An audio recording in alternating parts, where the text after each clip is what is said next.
Dalam nama Bapa dan Putra dan Roh Kudus. Amin. Allah Bapa kami, sabdamu adalah pelita, penuntun langkah kami dan obat penyuluh jalan kami. Kami mau membaca dan merenungkan sabdamu, bersabdalah ya Tuhan, hambamu mendengarkan. Penuhilah hati kami dengan sabdamu, sabdamu adalah kebenaran. Bersihkanlah pikiran kami dari keinginan yang menyesatkan, dan bukalah diri kami agar dapat mendengarkan, menghayati, dan melakukan firman-Mu. Dengan pengantaran Kristus Tuhan kami. Amin.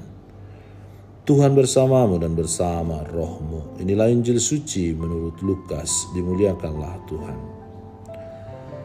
Pada suatu hari Sabat, Yesus datang ke rumah salah seorang pemimpin dari orang-orang Farisi untuk makan di situ. Semua yang hadir mengamati dia dengan seksama. Tiba-tiba datanglah seorang yang sakit busung air berdiri di hadapannya. Lalu Yesus berkata kepada ahli-ahli Taurat dan orang-orang Farisi itu, katanya, "Diperbolehkankah menyembuhkan orang pada hari Sabat atau tidak?" Mereka itu diam semuanya. Lalu ia memegang tangan orang sakit itu dan menyembuhkannya dan menyuruhnya pergi. Kemudian ia berkata kepada mereka, "Siapakah di antara kamu yang tidak segera menarik keluar anaknya atau lembunya kalau terperosok ke dalam sebuah sumur meskipun pada hari Sabat?" Mereka tidak sanggup membantahnya. Demikianlah sabda Tuhan. Terpujilah Kristus. Saudara dan saudari terkasih, kita sering menjumpai orang-orang yang boleh kita sebut sebagai pengamat.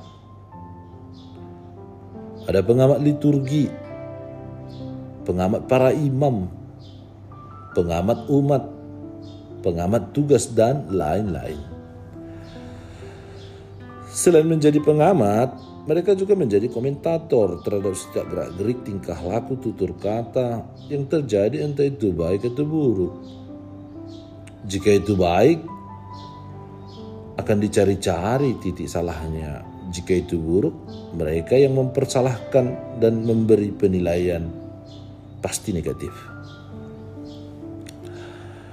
Pada hari ini kita mendengar kisah Yesus yang datang ke rumah salah seorang pemimpin kaum Farisi untuk makan bersama di situ. Ia datang dan makan di sana tepat pada hari Sabat. Penginjil Lukas mengatakan bahwa semua orang yang hadir di sana mengamati dia dengan seksama apakah ia akan melakukan mukjizat di sana.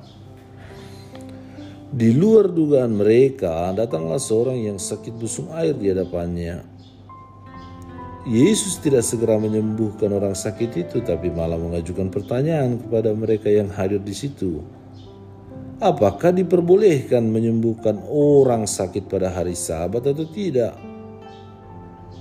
Tak ada satupun yang berani menjawab Yesus. Kisah ini terjadi di rumah pemimpin kaum Farisi. Kita tahu bahwa orang Farisi selalu menjadi pengamat, komentator, dan penentang setiap karya baik Yesus. Selain itu, dari kisah ini Yesus hendak menekankan otoritas dirinya sebagai anak Allah, sebagai Tuhan atas hari Sabat. Bahkan dalam kesempatan lain Kristus mengatakan bahwa Sabat untuk manusia bukan manusia untuk Sabat.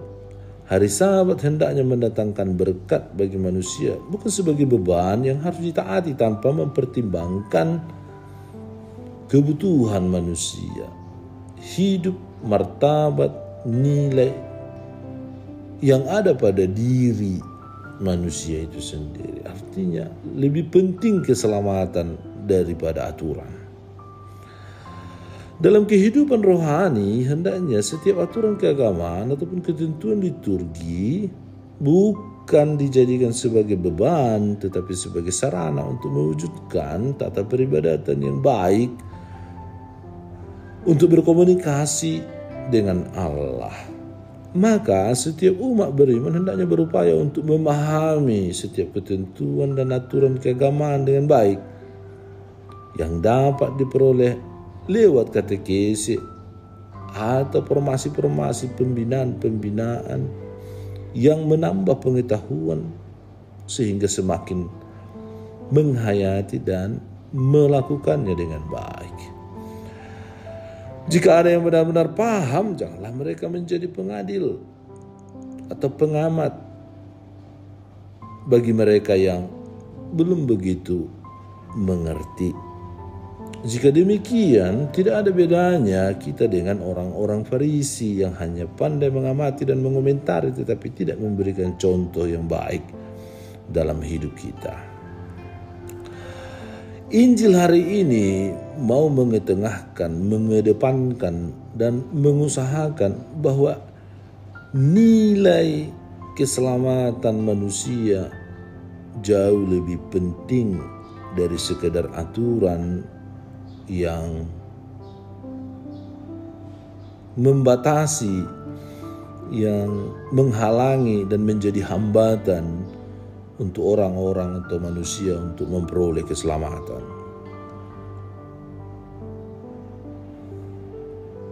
Aturan diciptakan, dibuat, disepakati untuk dilakukan bersama demi mencapai kehidupan yang lebih baik, kesejahteraan dan kebahagiaan, keamanan, ketentraman, keteraturan dan lain sebagainya. Tetapi jika aturan itu tidak memanusiakan manusia, baiklah aturan itu tidak dilakukan, tidak dilaksanakan. Sebab aturan yang demikian adalah aturan yang tidak baik dan tidak benar. Dan Yesus hadir tampil memperjuangkan lebih penting manusia, lebih penting keselamatan daripada sekedar aturan. Dalam praktek hidup kita, mari kita berjuang untuk menegakkan kebenaran, menegakkan yang baik, menegakkan kemanusiaan daripada sekedar patuh terhadap aturan yang kadang membuat kita semakin lebih susah, lebih sulit. Jika aturan itu memang tidak baik. Tapi kalau aturan itu baiklah kita mengikuti aturan, pedoman, panduan, ajakan, statuta, ordo atau apapun itu. Selagi itu baik, kita ikuti dengan baik. Tuhan memberkati. Tuhan Yesus, kami sering jatuh dalam perangkap setan sehingga abai untuk melakukan hal-hal yang baik seturut tradisi atau ajaran gereja Katolik. Atau kami kadang terlalu menekankan aturan sehingga mengabaikan nilai kemanusiaan. Kami tergoda akan harta yang oleh hemat kami dapat menyelesaikan segala persoalan. Maka ampunilah kesalahan kami. Teguhkanlah iman kami agar selalu mengandalkan Engkau dengan mempersembahkan seluruh diri kami dan apa yang kami miliki kepadamu melalui gereja. Engkau kami puji kini dan sepanjang segala masa. Amin. Tuhan bersamamu dan bersama rohmu. Semoga saudara sekalian dilindungi, dibimbing dan diberkati oleh Allah yang Maha Kuasa, Bapa dan Putra dan Roh Kudus. Amin.